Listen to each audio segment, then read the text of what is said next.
Hi, this is Richard Peers from Finextra TV Unplugged, and I'm delighted to be joined today by Nick Ogden. Hi, Nick. Hi, Richard. How are you? Very good. Good to see you. Last time we sat down and chatted was at Cybos when we were talking about other things. But of course, today we want to get an update from you on what's going on with the Covid-19 response and the business banking lending initiative that you're involved in around Cybils. So give us an update on that if you can, Nick. Where are you up to on that? Sure, we are all living through, I think, one of the most challenging times that we could have ever imagined. And I think it's fair to say that, no government in the world, no organisation in the world was prepared for this. Definitely no bank or no financial services company was, despite all of the business continuity planning that we do for our regulators. What we've basically been looking at is the issue of distribution. How does the government get the money out of its coffers into the businesses that matter in the UK? The government's basically done a number of great initiatives to start the process going through.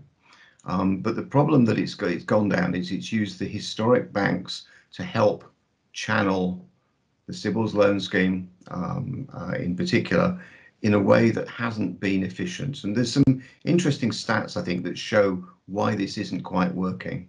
And equally, trying to put together a scheme that actually effectively allows you to provide funding to all the businesses in the UK within a 4-week period is a horrendously difficult task. Sure. So what they've achieved thus far by the British Business Bank is great.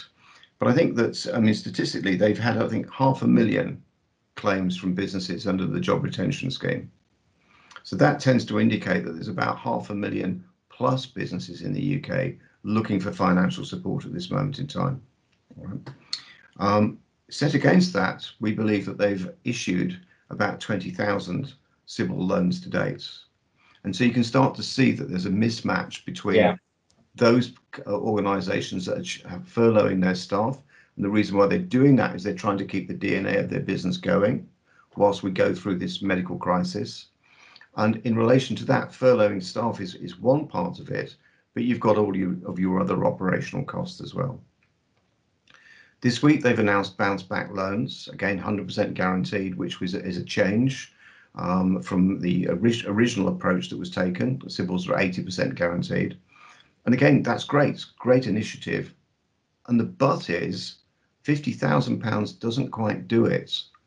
And if you look at it mathematically, if you look at, a small business average turnover, say, call it £1 million, right?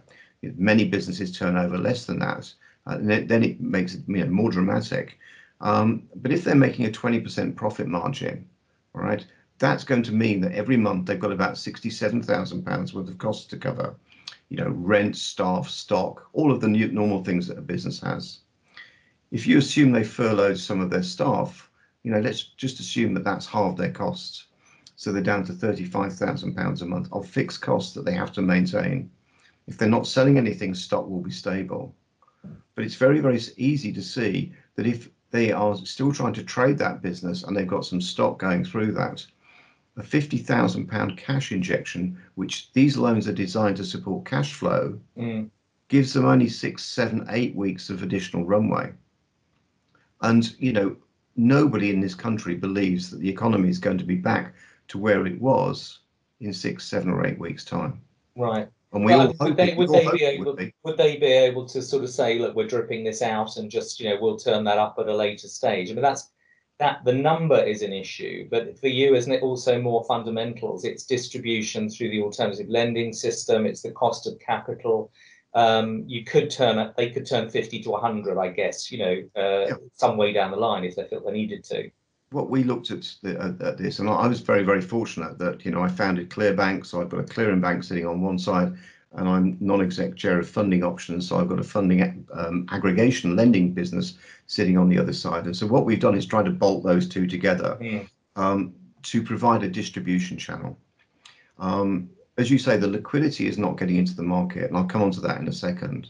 But the logic behind our plan was very, very simple, and that was channeling money through Clearbank, which is a full-scale prudentially regulated bank in the UK, and allowing that money to get down to alternative lenders so that they could lend to the marketplace and use the experience that those lenders have to actually facilitate loans and loan distribution more quickly. And that's about 167 lenders. So it's a significant portion of the UK marketplace. And that was created, as we all remember, by the British regulators to sort of give optionality in the marketplace over and above the standard banks, and that was why he created ClearBank. I mean, we remember it well. So the fact that's not being utilised at the moment, and the speed of the digital processing and the credit risk checking, etc., methods that they've developed, seems a bit bizarre.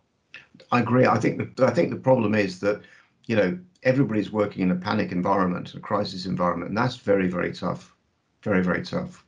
The government, the current government, has been in power since 2010, created massive change in relation to fintech and challenger financial services, and are the showcase of the world in relation to the work they did, both for the PRA and the FCA. And it's been first class, as you say. Allowed me to create ClearBank, has allowed many businesses to be established. The issue that we have at the moment is those businesses are still in growth, so they need capital to survive. And if they're lenders, they normally seek that capital from the wholesale markets. In the global financial crisis of 2007 and 2008, there was a huge liquidity disappeared, capital froze. There wasn't any. Nobody knew where the money was. All they knew was there wasn't any. And so everything ground to a halt. This time round, this crisis is somewhat different. A, it's a medical crisis. B, the banks are well capitalized, so they do not have a liquidity issue. What's happened, though, is the wholesale market that the alternative market use has dried up, and costs of finance in that area have gone through the roof. So if you're an alternative lender looking to provide support to small to medium-sized businesses, you could be faced with a wholesale market cost of 10% for the money that you want to lend.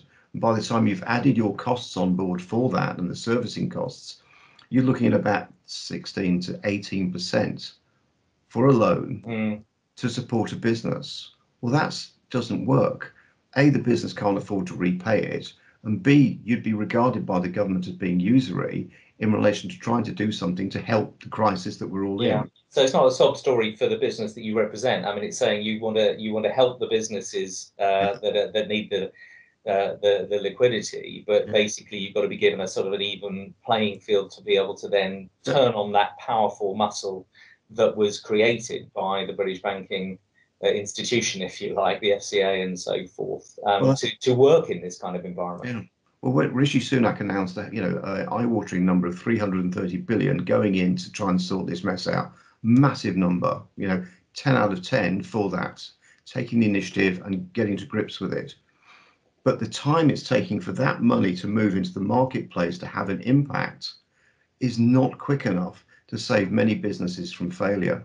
Yeah, and there's, I suppose, the perception of people out there reading the paper is the government has done a great job and it's given the money and it said it's 100% guaranteed. So why are the banks all kind of putting obstructions in the way, be it the banks or the alternative lending industry? And that is because ultimately what the bank's saying is we'll back you if the money is not paid back, meaning the risk is still with the bank. So they've still got to do their checks to make sure that it is good business that they're doing, even though they might be sort of being rather more slack on the reins than they would normally be. I think the issue is the alternative lenders aren't in the panel. They're not even in the panel. Yeah. They're not even on the front line helping sort this out. And for whatever reason, they've been left out of the whole equation. And the proposal that we put forward, which has indicative support from both the Bank of England, the FCA, and PRA, all of who know what we're trying to do here, was to provide a liquidity conduit from Treasury money. Taking some of the 330 billion pounds that's been claimed is available, channeling that through to the alternative market, and letting the alternative market get access to wholesale money at costs that make sense for our economy, not for themselves, but for our economy. Yeah. Then allowing them to lend that using the lending tools which they have available, which is their business as usual, into the marketplace to accelerate the distribution of those funds, to speed up the if you like, the financial lifeblood into the economy, to prevent the economic catastrophe that potentially will run out of the medical emergency. Yeah, absolutely. So, and with that sort of conduit, with as we know, the sort of better real-time, up-to-date analytics that are generally available through that market, you'll be able to sort of track and trace that money, where it goes, what it's used for, and as it gets returned back to the Bank of England over time, as people pay back their loans, you know, you'll actually have a sort of a throttle that you can speed up and down somewhat better, what one would imagine. Is that right? That's right. Exactly that. With the whole process, including the return of the funds in due course, was put into place in the scheme. The difference was we looked to provide £150,000, and that wasn't based upon, you know, just saying, oh, we know we want £150,000. What we were trying to do was look at the cash flow requirements of the businesses we were trying to help through the crisis. Yeah. It's an identical sum of money to the sums of money that are being advanced in Switzerland, France, and Germany. And what they found in those countries is that the businesses tend to use these loans almost like a government MasterCard or Visa card, and they draw down a portion of the loan to meet their cash flow requirements. And in Switzerland, I think on average, most of the borrowing has been about 25% of the initial granted loan. Because most business people actually would like to save their business, get it through the crisis and come out of the other side. So there's been some quite, you know, conservative or considered approaches to how these funds are being drawn down by the businesses themselves. So where are we up to? Where I know you've put this forward, and there's a group of you, and it's gone to all party working committees and so forth. You know, where are you up to? What's the kind of, you know, the request that you're making, if you will, so that we all know where you're up to? Well, what we've been doing is we've been onboarding lenders. By the end of this week, we'll have 70 plus lenders up on the platform, ready to go. And we just want basically the HMT or whatever to say, look, we have the British Business Bank. They're doing a great job. All right. Not knocking them, but they need some help. All right. They need to have another direct route into the marketplace so that we can actually spread our distribution. This is normal, you know, business, every business person understands this. You know, you sell more product by having greater distribution. What we want to do is have that distribution activated so that we can start putting through schemes into the marketplace. And I personally feel there is a very strong argument for an additional scheme of around £150,000 to be put into the marketplace to give a longer buffer for the businesses that we're trying to support. Because it will be disastrous if we, you know, put out a lot of money on the bounce back loan scheme, which is great, to then find that the businesses that have got it have failed.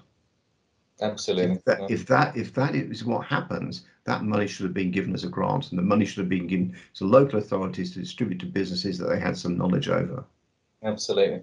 Nick, I want to ask you just to sort of wrap up, and it's kind of, you know, full stop new paragraph, if you will, but with my sustainable finance head on, a lot of us are talking about, you know, post the fire of London, you know, the houses were built out of straw and wattle and daub, and the insurers gave them the money, but they said build back with brick so that we build back better, and this doesn't happen again.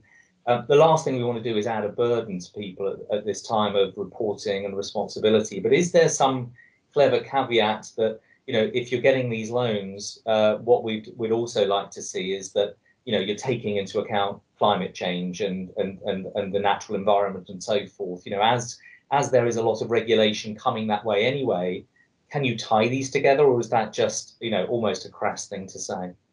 I think that, ironically, I think that the world has changed in the last 6 weeks, and you know, you move away from the human disaster that COVID-19 is, and then just stand back for a second. You know, how many grandparents would ever have used Teams or Zoom? You know, it just would not have happened. All right, and yet everybody is now using video conferencing for communication because they have to.